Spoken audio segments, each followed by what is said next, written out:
Isang mapagpala at mapagpagaling na gabi sa ating lahat. Muli, ito po si kapatid na Bien, naghahatid sa inyo ng Quarantine Series, Episode 15. So, 5 videos to go para po sa ating glorious mystery. This episode will end the sorrowful mystery, the Crucifixion. So, muli, nagpapasalamat po ako sa mga walang patid na sumusuporta sa ating mumunting programa. At bago po natin simulan, tayo po muna ay magpapasalamat at mananalangin. Makapangyarihan at mapagmahal na Ama, nagsusumamo kami sa iyo upang hilingin ang iyong patnubay laban sa COVID-19 na nagpapahirap sa marami at kumitilda ng mga buhay. Gabayan mo po ang mga dalubhasang naatasan na tumuklas ng paraan upang ihinto ang paglaganap nito.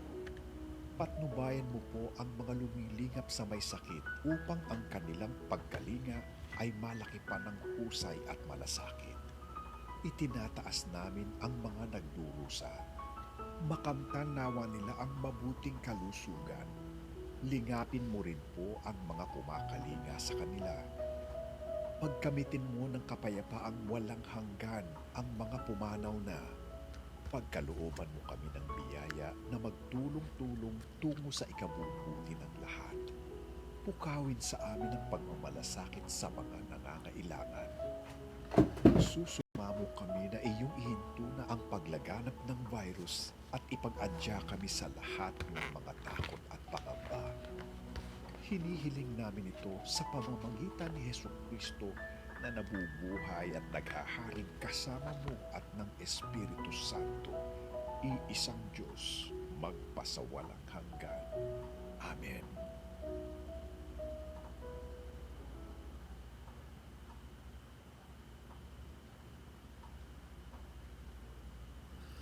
Ayan, so muli, tayo po ay nagbabalik sa Quarantine Series, Episode 15 na po. This will be the last episode for the Sorrowful Mystery.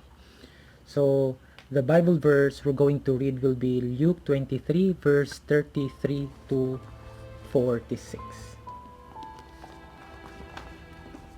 Again, Luke 23, 33 to 46.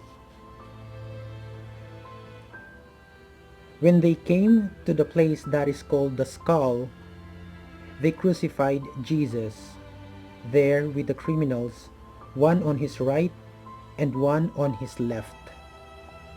Then Jesus said, "Father, forgive them, for they do not know what they are doing." And they cast lots to divide his clothing. And the people stood by watching, but the leaders scoffed at him, saying, "He saved others, let him save himself if he is the Messiah of God, his chosen one." The soldiers also mocked him, coming up and offering him sour wine, and saying, "If you are the king of the Jews, save yourself." There was also an inscription over him that this is the king of the Jews. One of the criminals who were hanged kept deriding him and saying, "Are you not the Messiah? Save yourself and us."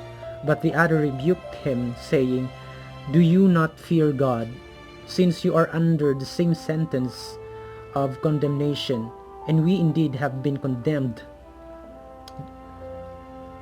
justly, for we are getting what we are deserved for our deeds, but this man has done nothing wrong."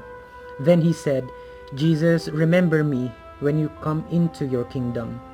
He replied, Truly I tell you today, you will be with me in paradise." It was now about noon, and darkness came over the whole land until 3 in the afternoon, while the sun's light failed, and the curtain of the temple was torn in two. Then Jesus, crying with a loud voice, said, "Father, into your hands I commend my spirit." Having said this, he breathed his last. Okay, so medyo mahaba-haba po yung Bible verse na aking binasa.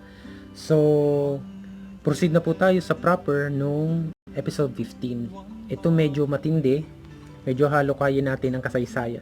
Okay, so magkukot po ako saglit dito sa book na pinagkukuhanan natin, yung kay Brother Ed Adevera, yung Crucifixion. So crucifixion was the ultimate insult to human dignity, with the victim tied or nailed, spread eagle on a crossbar, exposed stark naked to the weather, feet nailed to a narrow pedestal on the post for torso support, abdominal muscles constricting the lungs made breathing laborious, every breath like a last gasp. To relieve the asphyxiation required a shoring up of the body from cramped legs, causing electrifying pains. Death, the only respite from the agony, was tortuously slow, taking days at times. Flies swarmed on festering wounds.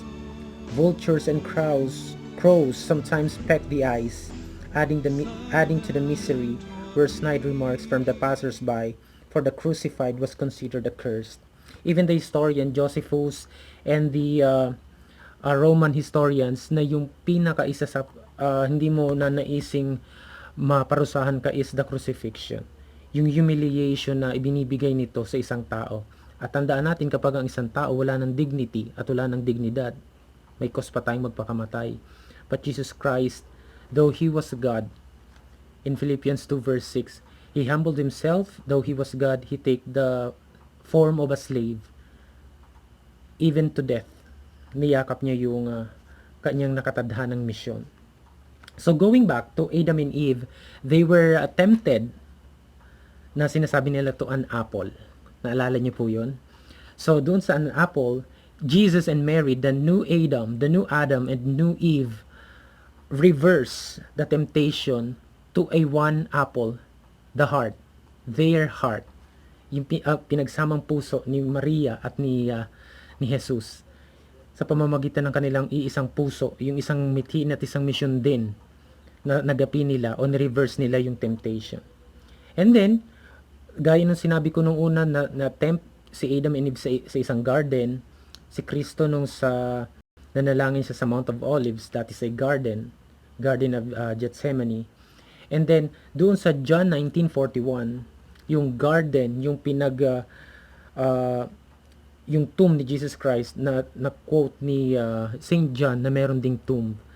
And then, 'di ba, sabi nga natin, kung nasaan ang ating puso, kung nasaan yung pinakamahalaga nating possession sa buhay, naroroon ang ating puso. Si Maria, though nandoon si Jesus Christ sa tomb, yung tomb ni Jesus Christ, yung puso na nilang pinag-isa, she kept pondering it, na alam naman niya magre-resurrect si Jesus Christ, though masakit yung pagpaponder ni Maria.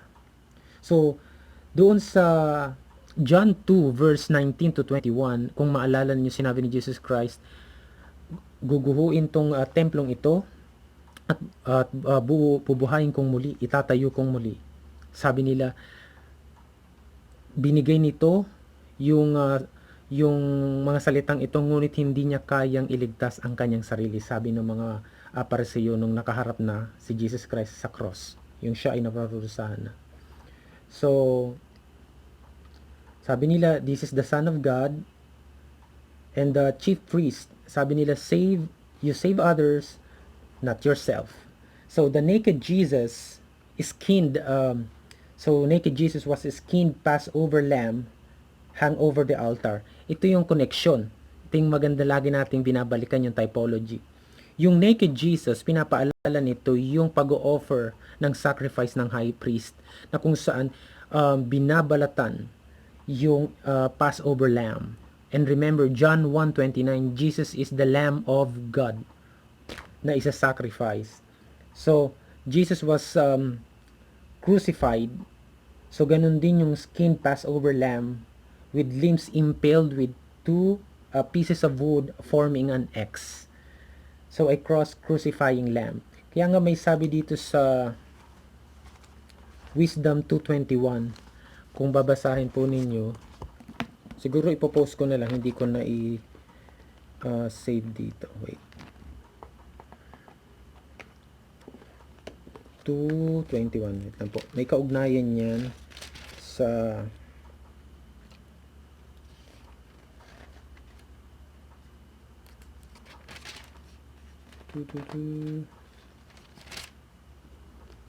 Sige, ipopost ko na lang po. Medyo hindi ko nalagyan ng note. So, Wisdom 2:21. So again, may connection yung crucifixion ni Jesus Christ doon sa skin na binalitan na Passover lamb. So, yung pagiging naked ni Jesus Christ, it echoes the Old Testament Noah's being laughed at by his son Ham as he fell asleep naked outside of his tent. Genesis 9:21. So Mary's soul is rent in grief. Yung nakedness ni Jesus Christ blanketed by his most precious blood. Yung dumadamit na kay Jesus Christ dahil siya ay nakahubo. And traditionally, si Jesus Christ po ay talagang nakahubad nung doon sa crucifixion. So, tradition holds that Mary used her shawl to cover the private parts of his son, his unclad body. Kaya nga po minsan matatanong natin kapag ang isang anak na wala ng magulang, ang tawag po doon ay ulila. Kapag tayo naman ay ang mag-asawa na wala ang isa, nagiging balo. Pero nga po, sabi nga nila, kapag ang isang ina na wala ng anak, beyond words. At dun babalik tayo dun sa wedding at Cana na kung saan kung tutusin, ayaw pa talaga ni Jesus masimulan ng kanyang mission. Kasi ito magiging meaning. Yung sinabi ni Simeon, natatarakan ka ng tabak. Ang tawag dun is romphia. Di ba pa na topic na natin to, napakahabang kutsilyo nito na parang itak na itatarak sa puso ni Maria. Ganun kasakit yung naramdaman ni Maria na kung saan doon sa Passion of Christ, yung inaalagaan pa ni Maria si Jesus Christ ng bata. At nung nagsalubong ang kanilang tingin, nung pabagsak si Jesus Christ, bit yung cross, hindi po ba darapa si Maria, takbuhin at tulungan si Jesus. Masakit po sa isang magulang na makita ang isang kanyang anak na kaisa-isa is niyuyurakan, tinatanggalan ng dignidad. So, Jesus Christ was crucified on the cross, his arms spread in the manner of the high priest, meditating for mankind and reminiscent of Moses, interceding for Israel with outstretched arms, flanked by two men at the pinnacle of a mountain. So, yan ay mababasa sa Exodus 17 verse 12.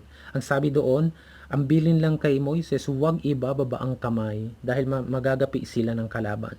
Kaya si Aaron and Hur na kanyang anak, sinuportahan yung dalawang kamay o braso ni Moises para hindi maibaba. Ganon din si Kristo. Hindi niya ibinaba ang kanyang kamay. Though nakapako siya, pero yung sakit na nararamdaman ni Jesucristo is meaningful sa kanya. Yung kanyang wounds, yung imperfection ng humanity, ng sangkatauhan, yung imperfection na kung saan niyayakap natin ang sin kahit na dapat grace. Pero through his wounds sa Isaiah 53, we are healed. Kaya mababalikan natin yung scourging, yung sa likod niya na kapag hinila pala yun, nawawasak, napupunit. Hindi ko ba ganun ang ostia? The wholeness of Christ you will receive, and the one bread will be broken into many, to the broken, for us to be whole again. Yun ang hiwaga nitong crucifixion, yung pagsasacrifice ng Diyos mismo sa sangkatauhan is nahayag na. Doon sa Amos 8 verse 9, nagkaroon sa midday, katanghalian, magkakaroon ng pagdilim. Ito po ay naganap noong crucifixion ni Jesus Christ. 8 verse 9. And it shall come to pass in that day, saith the Lord God, that I will cause the sun to go down at noon, and I will darken the earth in the clear day. It was prophesied ni Amos. Naganap yan noong namatay si Jesus Christ. So, then, nung nakapako si Jesus Christ, may mga words na kanyang sumambitla sa kanyang bibig. So, first words in the new creation. Di ba sinabi natin yung baptism ni Jesus Christ in nung sa Ilog Jordan, di ba sinimulan niya new Exodus, new Adam, and the new creation. So, Father, forgive them, for they know not what they do. Forgiveness is the first to illuminate a world enshrouded in sin. Napaka lalim nito. Kasi bibihira sa atin, ang greatest sin ng mundo ngayon is wala na tayong sense of sin. Enjoy, enjoy. Follow your heart. It is not a Christian teaching na kung saan always follow your heart. Delikado po iyon. So we need a grace, a conscience formed by the teachings and doctrines of the church. Nang sa gayon, ang ating mga desisyon ay naka-inline, nakalinya sa pag-iisip ni Jesus Christ through the church, guided by the Holy Spirit. Second, truly I say to you, today you will be with me in paradise. Traditionally, that was Dismas. Last-minute conversion echoes the parable accepted the last hour invitation to the vineyard. God compensated the head of the west. So mapapansin po ninyo si Jesus Christ, sinama niya yung magnanakaw sa paradise na sinasabing paradise. That paradise includes not Gehenna but Hades. Kaya nga sa ang hell may dalawang meaning, Gehenna and Hades. So yan yung pangitain o yung prototype na tinatawag na natin ngayong purgatory. Hindi po yan hell. Yung paradise na yun is not heaven. That is Hades. Yan yung mga righteous people na inilalagay muna dyan, ikinukulong. Tapos after Jesus resurrected, di po ba kasama yan, isasama niya yung mga kaluluwang iyan pabalik. Dahil ang pintuan ng langit ay nakasara pa. So, isang clue yan sa purgatory. Okay. So, third, John 19:27. Woman, behold your son. Then he turned to the disciple, behold your mother. And from that hour, the disciple took her to be his own mother. Diyan sa talatang yan, walang binanggit na pangalan na disipulo. Kasi sumisimbolo yan sa ating mga followers ni Jesus Christ na pangalagaan at ingatan ng kanyang ina. Bawat isa sa atin, kailangan pangalagaan ang ina. And it proves also na si Jesus Christ ay only son. Dahil kung sa Hudyo, bawal iwanan ang nanay ng mga anak, lalo na pag wala siyang asawa. Di ho ba patay na kasi si Jose? So, kung si Maria ay may mga kapatid, bakit i-entrust ni Jesus Christ sa kay Juan si Maria na hindi niya kapatid? Bawal yan sa kultura ng mga Hudyo. Kasi may nakausap po akong isang Christian. Ang palusot po nila dyan is dahil natakot yung mga kapatid ni Jesucristo, tumakbo na daw. May kapatid daw si Kristo pero tumakbo daw. Hindi po yun nasa talata. Malinaw po na si Kristo ang kaisa-isang anak ni Jesus Christ, ni Maria. So, and then if we are Mary's side, if we are on Mary's side, we are accepting the discipleship to remain and steadfast at the cross of Christ. Luke 9:21, sabi doon, pasanin ninyo ang krus. Kasi ang mga followers ni Jesus Christ, ipinagmamalaki ang krus ni Kristo. Luke 9:23, at sinabi niya sa lahat, kung sino mang taong ibig sumunod sa akin ay tumanggi sa kanyang sarili at pasanin ang araw-araw ang kanyang krus at sumunod sa akin. Galatians 6:14, wala akong ibang maipagmamalaki sa inyo maliban na lamang sa krus ni Kristo. Kaya nga tayo mga Katoliko, we boast the cross of Christ. Kasi yung cross ni Christ ay kanya, hindi kanino man. And the cross of Christ is powerful. 1 Corinthians 1:18.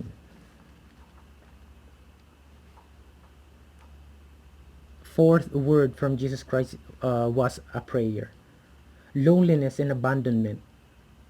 Jesus cried out, Eloi, Eloi, lama sabachthani. It echoes Psalm 22. The new David glorifying the Father in his liturgy of redemption. Jesus Christ is the new David.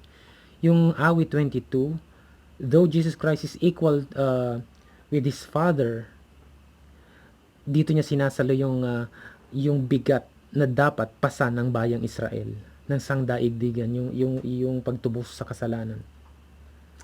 Then fifth, I thirst is a metaphoric of craving for souls in the cup of salvation.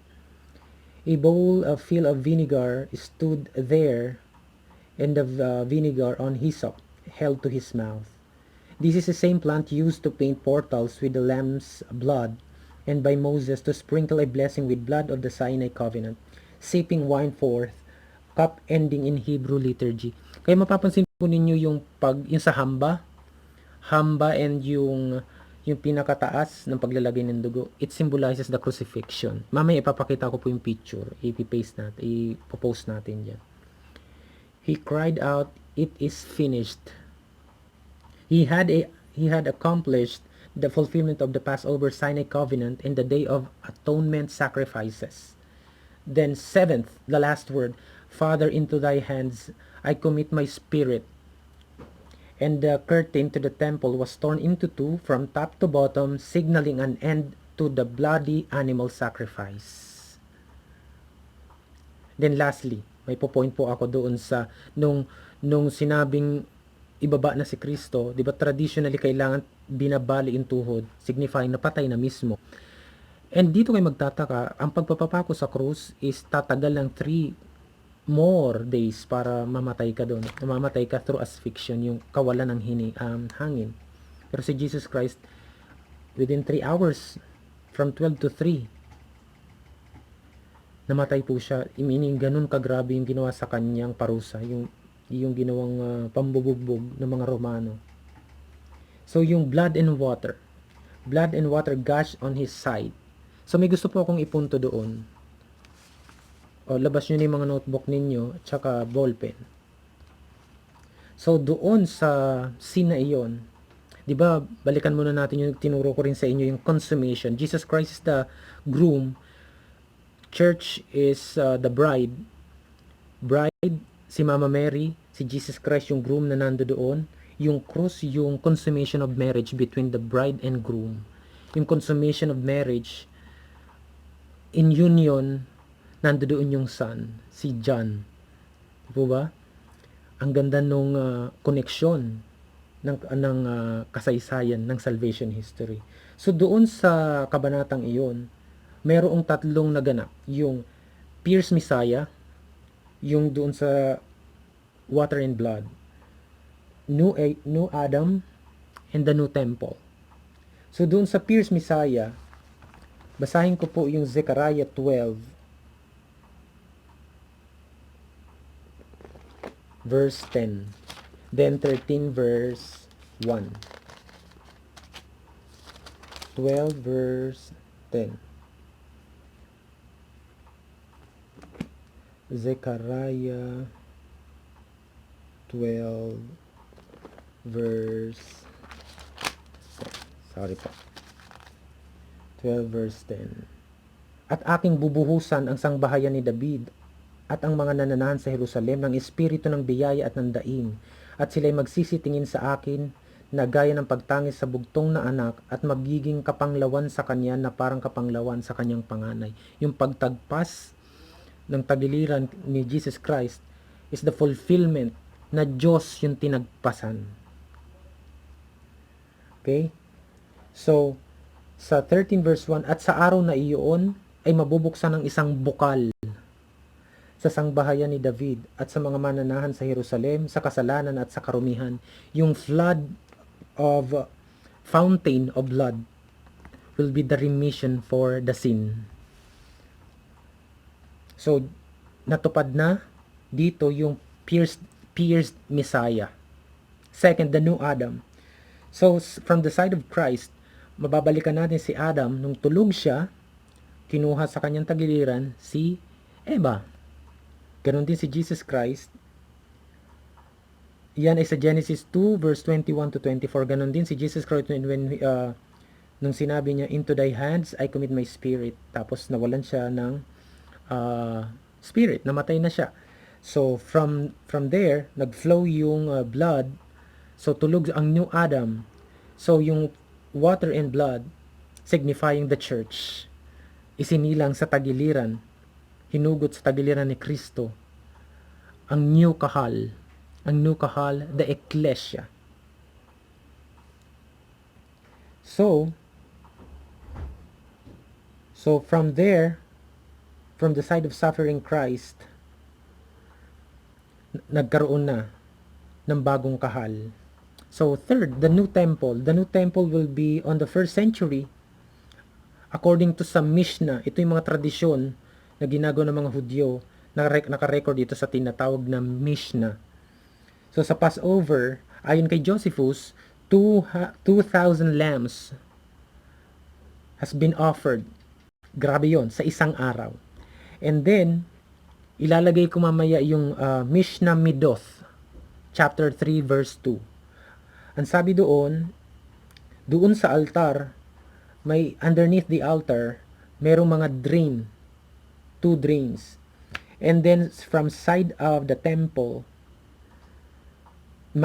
temple, nandoon yung tagasan sa Kidron. Kidron, ibabalikan ito sa Mount Olives nung nanalangin si Jesus Christ sa kanyang suffering. So it is connected. So sa John 2:19 to 21, the temple of God, di po ba sabi ni Kristo, destroy the temple and tatayo niya uli. Sa mga Hudyo, temple where God dwells. But Jesus Christ is the person of God, of the second person of the Holy Trinity. Jesus is the temple himself. So, yung mga high priest, yung mga pag-offer ng sacrifice sa 2,000 lambs nung araw na iyon, kay Jesus Christ, is tumugma doon sa, yung dugo is dadaloy, and then magmi-mix doon sa tubig, and magfo-flow sa side of Temple Mount. And if you are on the 1st century Jews, Christian, matatandaan ninyo yung Temple Mount na iyon na tumatagas yung water and blood sa tagiliran to wash away the remissions of the sins of the world. And it applies now to Jesus Christ. Tapos na ang sacrificial animal, a bloody sacrificial of the animals. Tinapos na ito ni Kristo. Once and for all, Jesus Christ is the Lamb of God who takes away the sins of the world. Kaya nga sabi doon ni Pedro, love covers the sin of a multitude of sin. May sinabi si Pope Benedict sa kanyang one of his encyclical, the cross is the true burning bush that God loves us, that the cross carries the love that cannot consume the cross. And remember mga kapatid, alam ni Kristo ang kanya. Ano pong ibig sabihin nun? Ang mga totoong follower ni Jesus Christ may tatak. Basahin po natin 2 Timothy 2 verse 19. 2 Timothy 2 verse 19. Gayunmay, ang matibay na pinagsasaligan ng Diyos ay nananatili na may tatak nito. Nakikilala ng Panginoon ang mga kanya at lumalayo sa kalikuan ng bawat isa na sumasambitla sa pangalan ng Panginoon. Sino lang ang sumasambitla ano ang pangalan ng Panginoon? Ayon sa Mateo 28 verse 19 to 20, Ama, Anak at Espiritu Santo. Nakikilala ng Diyos ang may tatak na pangalan ng Ama, ng Anak at ng Espiritu Santo. That is the sign of the cross. Kaya po, makikita ninyo sa Revelation 14 verse 1, ang mga nasa langit ay may tatak ng Ama at ng Anak. Idudugtong natin yung Ephesians 1:13. Ama, Anak, at Espiritu Santo. It reminds us Catholics to boast on the cross of Christ. Be an evangelizer. And manguna tayo sa pagpapalaganap ng ilaw ni Kristo. Gapiin natin ang kadiliman. Gapiin natin ito sa liwanag ni Kristo. Gawin natin ang ating mga buhay ay maging ilaw at maging asin ng sanlibutan. So today, tapos po natin ang episode 15. So before we end, again, marami pong salamat.